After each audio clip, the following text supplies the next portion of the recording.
Hey guys, it is Michelle, and I'm here with another fabulous interview. And it is so hard for me to introduce Kat Laterzo well.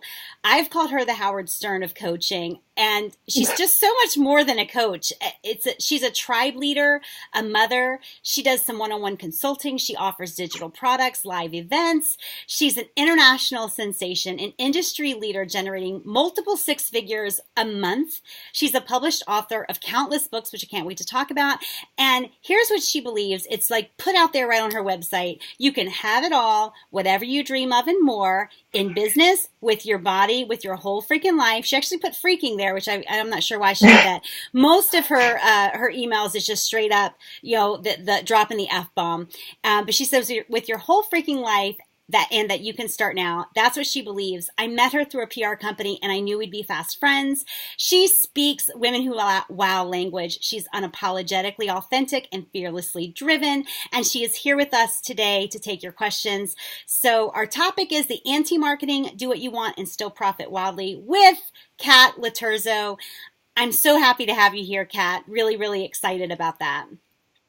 Awesome. Thank you so much, Michelle. I think that was the most jaw-dropping intro I've ever received. Thank you It's so much. Thank you. Well, I think it's I was 100% wow. true. It's 100% true. And by the way, the intro that I got from Kat, like she didn't send that over, right? She's not being humble. She sent me this intro and then she's like, "Oh, I can't believe it. I came up with this just from what I have personally seen and No, witnessed." very totally. Yeah, completely. And it was very well researched and thought out. So That you thank can you. I'm hire me. excited I'll to come around to all of your events and I'll introduce you, right? Or you can just print this out and give it to someone else. But I want to jump right exactly. into the content.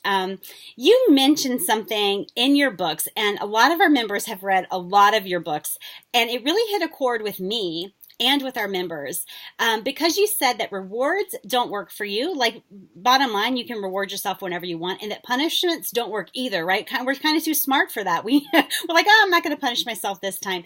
And this has really resonated with me because within Women Who Wow, I have long said there's lots of rhetoric out there that women are too hard on themselves. And in business, I find women are too easy on themselves, right? We're always letting ourselves out of our commitments, not demanding cash for payment, not holding our work and our marketing accountable for producing a profit. So what do you think of that? And can you tell us more about how you hold yourself or your own feet to the fire in business so that it's constantly growing?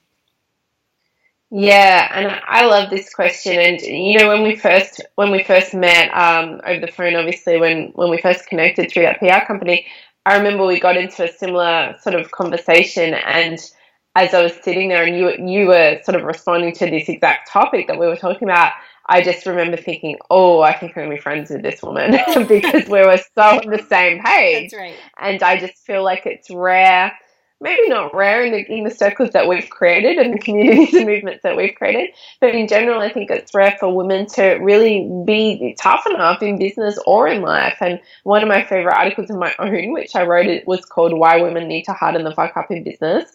And it's not something that's supposed to be anti-women or saying that we need to be like men or something like that. That's not what it's about. Sometimes people think that's what I mean. What it's about is just going, you know what? If you want that dream that's up there, you can have it. It's totally there for the taking, but you got to fucking take it. It's Right. not just like there and it's going to be delivered to you. Even if you feel like, but that's my destiny, that's what I'm supposed to do. If you believe in purpose and you believe that you do have an important message to share or gifts to get out into the world, as I think, we all do, it's not, well, just because you've got this great gifts or this ability to help people that, oh, so, okay, so the world is going to come along and say, here, have some millions of dollars and a million people who want to hear your message as well and shout hurrah for you. If you want that, you have to get off your ass and you have to hustle all day and all day, all night, and just live and breathe for it and really just be prepared to die for your dreams, which I think is not as remotely as dramatic as some people might think it sounds, because ultimately you're dying for whatever the hell you're doing anyway right now in your life every That's right. day. So you might as well give that time, that energy, that attention, that focus to the right stuff. That's awesome. And it's funny because one of the things that you said, it was in an article that you wrote, but essentially it said, So you don't want to hustle all day. You don't kind of want to do the work. Fine. Sort of keep suffering in whatever area, whether it's your body or your business or your marriage or whatever it is. Like keep suffering in whatever you're tolerating. And I think we all have that choice. One of the most popular articles I wrote is about profit, and I think the title is Newsflash. You don't deserve profit, right? And the point is, you deserve exactly what you will create, like actively day in and day out, what you'll create. So I want to go on because there is we're most of our members, we do have members internationally, but most of our members are in the United States. And I know you're in Australia, but one of your books, many of your books actually mention the word diarize. And I'm not going to be ashamed. I looked it up and and I knew it had something to do with a diary or journaling. And it basically means to commit to journaling and manifesting. But you use it very practically, and I was wondering if you could share exactly like how you diarize your day and your goals. And just keep in mind, a lot of our members have read your 100 shit hot journaling questions, so they've read that. And and so I'm wondering, like, how do you have something that you do you diarize a certain way every day, or do you kind of write out how your day is going to go?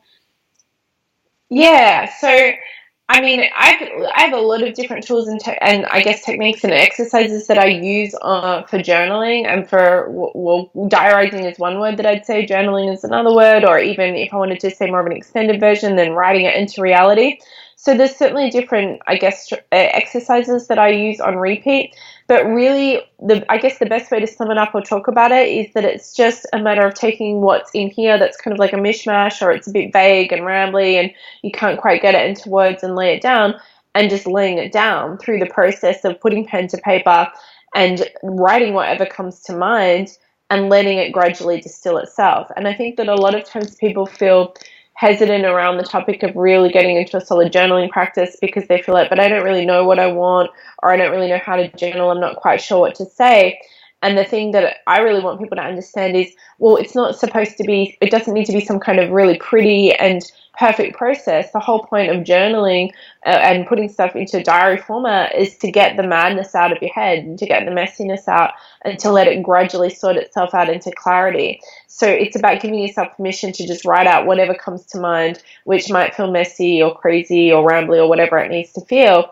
And then from there, letting it gradually work itself out to where it's something that is a lot clearer, and you can go, okay, wow, all of a sudden, instead of just having this kind of feeling and this mess that feels a little bit chaotic and a little bit rambly and a little bit scary, all of a sudden I'm like, wow, well, this is what I really want.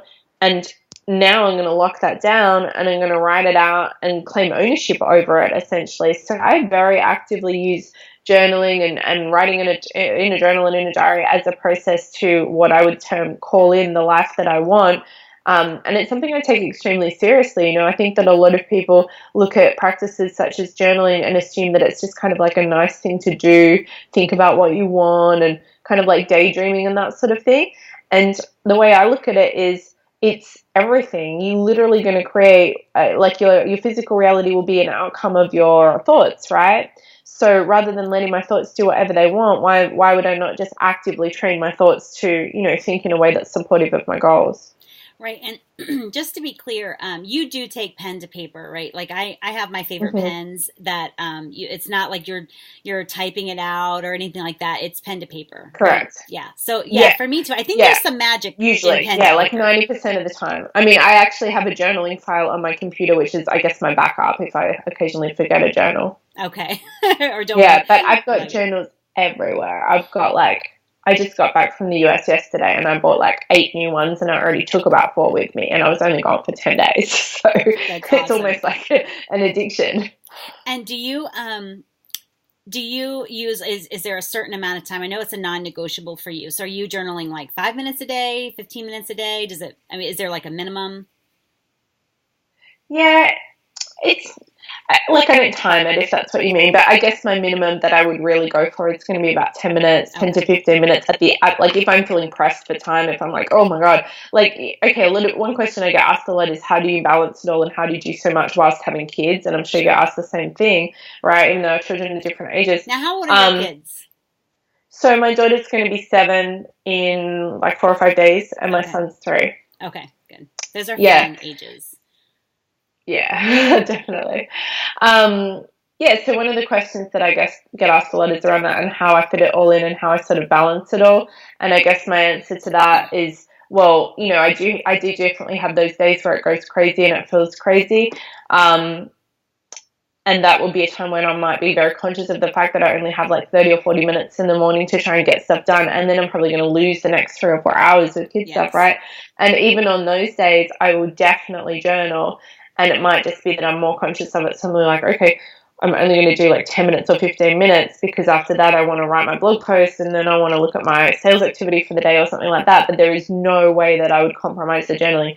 Never, never, never, never, never. If I literally only had 10 minutes available to work for the entire day to run my entire company, then I'm going to tell you that the only thing I would do for that day is journaling. That's how important it is to me. So if I had to choose between journaling versus selling or journaling versus creating content even for an existing paid program or journaling versus any other possible activity in my business, it's always going to be journaling first. That's awesome. That's awesome. And just so you know, my kids are 14. They'll be 16 in a couple days, and then 18, which are less fun ages, like really less fun ages. But I totally, I'll take one for yeah, yeah. So people say, how do you do it? And a lot of it for me is I do wake up early.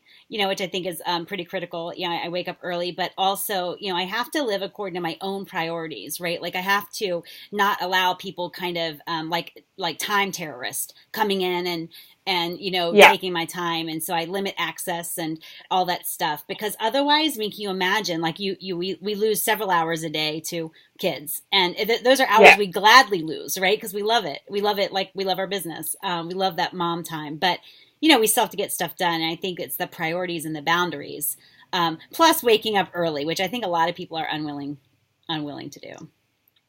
Well, that's the thing, right? It just comes back to this whole conversation of women need to harden up in business, right? And it's so obvious, I think, to me, and it's so obvious to you, and it's so obvious to so many of the women who follow us in our respective communities. I just feel like I want to shake people and go, well, don't you see how accessible all of it is? I mean, is it really that hard? All you have to do is give it everything. Is it so fucking hard to just give it everything? Right. Because, I mean, the way I see it is simple, right? If somebody says to me, well, I've got kids or I've got this or I've got whatever other reason and I've only got this much time, so, maybe I need to wait, maybe I need to delay, or I can't essentially go all in, then I just feel like, well, then I guess you need to find a different vision because maybe you don't want it badly enough. That's right. Because if you really wanted it, you would just get up early, stay up late, do what it takes, never stop, never quit until you're done. And one of my favorite things that I saw written around this conversation about, but what if I've got kids, right? And they get up early and, that therefore I can't take action or I can't get into it and get people like you're putting enough time in essentially. And one of the favorite things that I saw was by James Altucher, and he said, yeah, it's true, kids suck, so just get up at 4 a.m. That's right. And I was like, well, boom, that's it. That's right. There's nothing else to say about that. Well, yeah, I think that if one excuse will do, any excuse will do. So whether it's the kids or, and then eventually it's not going to be the kids, it's going to be the aging parents. If one excuse will do, you're always going to accept those excuses. We have limited time, and I have a question I have got to get you to answer. It's been something that I'm personally really excited for you to answer. It's also come up a lot in the community, but you've got to have some strategy with your books, right? With your Kindle books. And I noticed that some of your books have similar names to like paid courses that you have. And I'm hoping you're willing, and if you are, to kind of unveil your strategy. Like, do you write the book and see it has this great success and then you create a program for it? Do you have this program idea and say, I'm going to write the book as a lead generator? Like, what's your strategy there? No, I have no strategy for any of my product creation at all, including the books. But you're right, that's happened a couple of times, and it's happened both ways around. So one of my books is called Launch It, and the book was so wildly popular and successful. Everybody just loved it so much, and the feedback that I got was out of control. And that did give me the idea to then create a program called Launch It. So I essentially took the concept of the book and created a 6-week program that was obviously a deep dive version of the book, but including coaching, group-based coaching, etc. with me. So that happened. And then the it happened the other way around as well, but both times it was not planned. So the other way around was my course, It's Only Money, Honey, where I share my money story and how I basically overcame a real scarcity mentality and was able to free myself of over 100K in debt and start to create real wealth.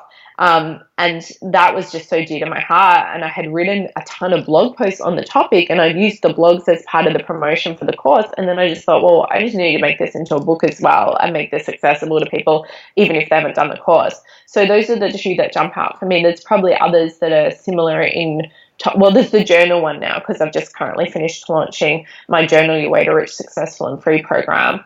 I finished that launch today, actually, the early bird finished today. And that's been one of my books for several years now. But that's called How to Journal and Make Shit Happen. It's pretty similar, right? And so that's another example of something where, well, obviously this topic's super important to me and I'm passionate about it. Yeah, I've written a book about it, but definitely want to turn it into a course. Okay, awesome. No strategy. There's no strategy. But having said that, there could be, right, for anybody watching. Like, if you have a topic that you're really passionate about and excited about, of course, you could turn that into a book and then a mini course and then a longer course and even, a workshop or something. Right. And how many books do you have on Kindle? I think it's 47. It might be 45. Right. I've got the number 47 in my head. But no, I think we published a few more in the past month. I mean, I just keep writing them and sending them on to my team. So I'm not sure how quickly I know it sounds kind of ridiculous, but I don't even always know when there's a book being published because I've always got about 20 in the works, literally at any given time. So I come up with my titles and then obviously I write all of the content myself. Nobody ever writes any single word for me, ever. That's something that's really important to me. But then my team essentially will collate it and then I have an editor and then one other person on my team uploads it to Kindle and that sort of thing. So it's quite common that I wouldn't even know when it got published. They would tell me. It doesn't mean my team are not telling me. It just means that I don't read my emails properly because I'm too busy writing more content. I love that. I say too, there's a couple things that I don't sub out. Like one of them is anything with my husband, right? So I laugh at people like that. Come on. People say, "Oh, I don't mind if he goes to a yeah." It's like I don't mind if he goes to a strip club. I'm like, I don't delegate the turning on of my husband. Like we can handle that at home, But that and then my voice, right? So I write all my own content and then signing checks because I've been there and regretted that, right? I sign all my own checks. I write all my own stuff and I handle my man. Handle the man. I love it. That's hilarious. Okay, so you mentioned in one of your books catch-up nights, and that really struck a chord with me because for years, Women Who Wow has offered working pajama parties, and it started as just I would call a few people and say, hey, I've got a hotel room at this hotel, I've got food coming. I just need almost like a grown-up version of the college all-nighter, right? Like I'm just behind. I need to get crap done.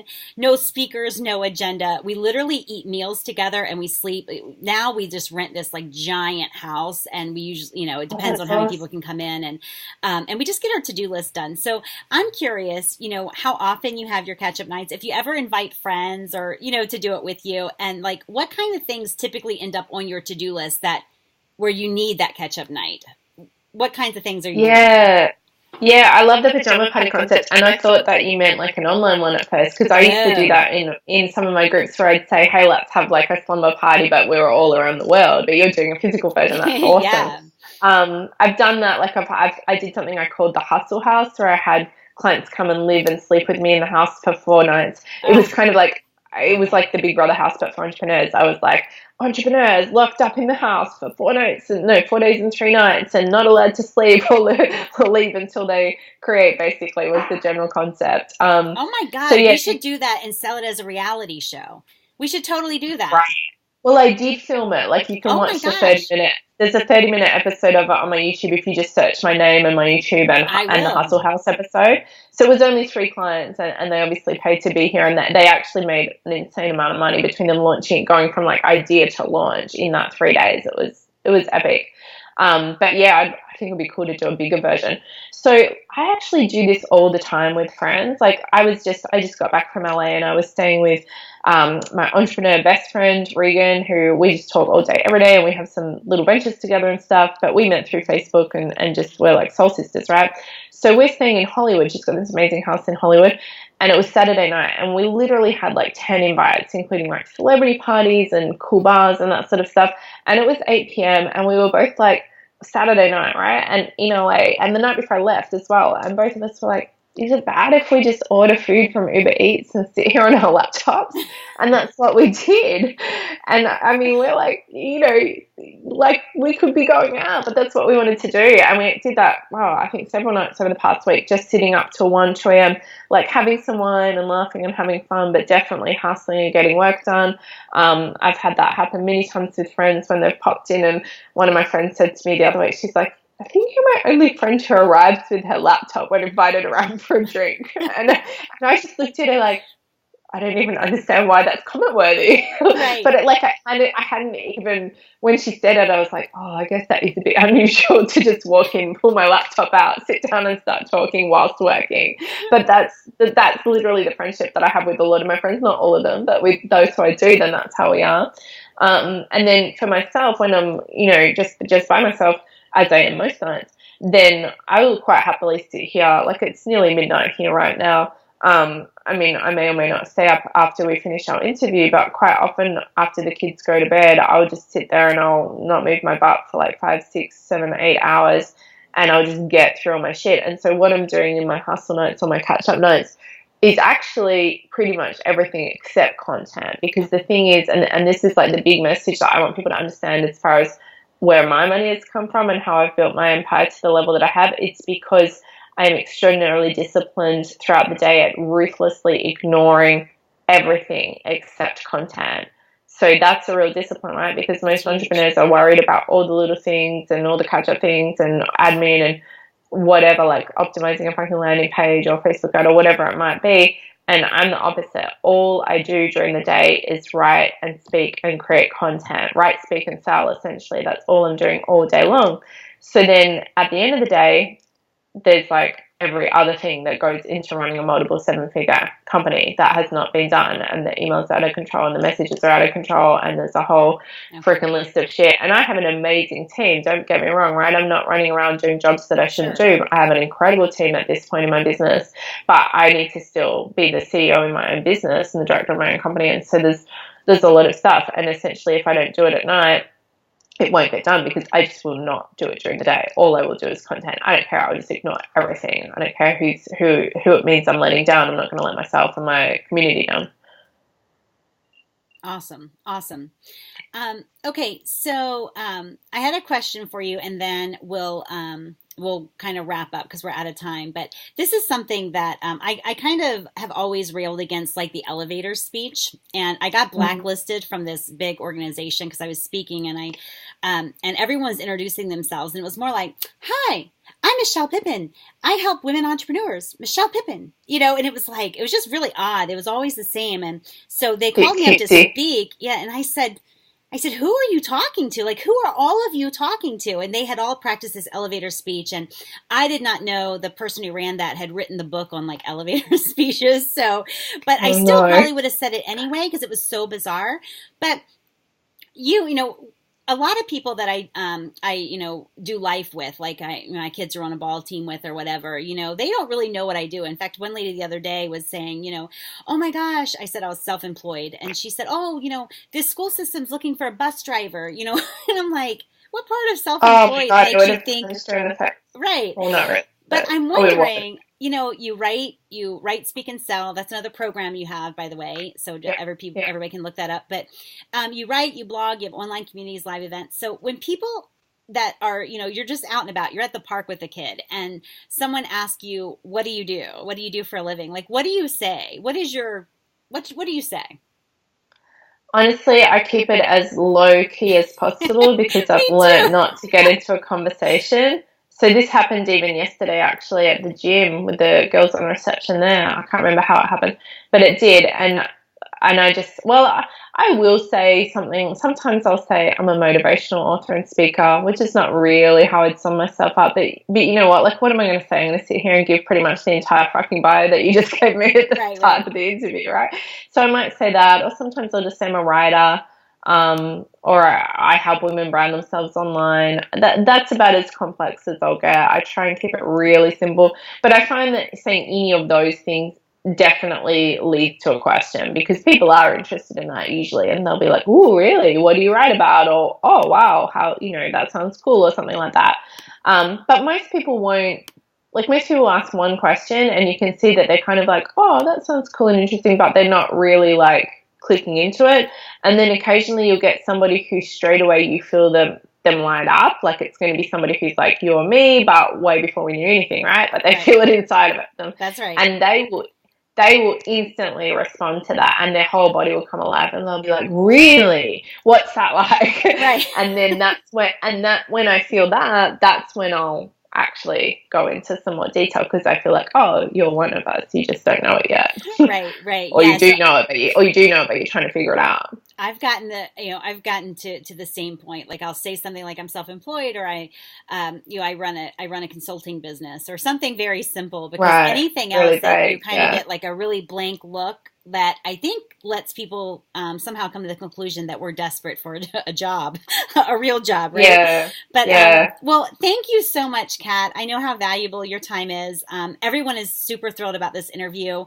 I was super thrilled about it, and I really look forward to some new and different stuff with you. I'm a huge fan, and look forward to meeting you in person one day. Definitely. Thank you so much for having me. It was super fun to do. Really appreciate your energy, and hi to everybody watching. Make sure you come and say hi to me on Facebook. Absolutely. And I'll also post the link to that article you mentioned and a couple of your courses as well, so they can get more of you. Cool. Perfect.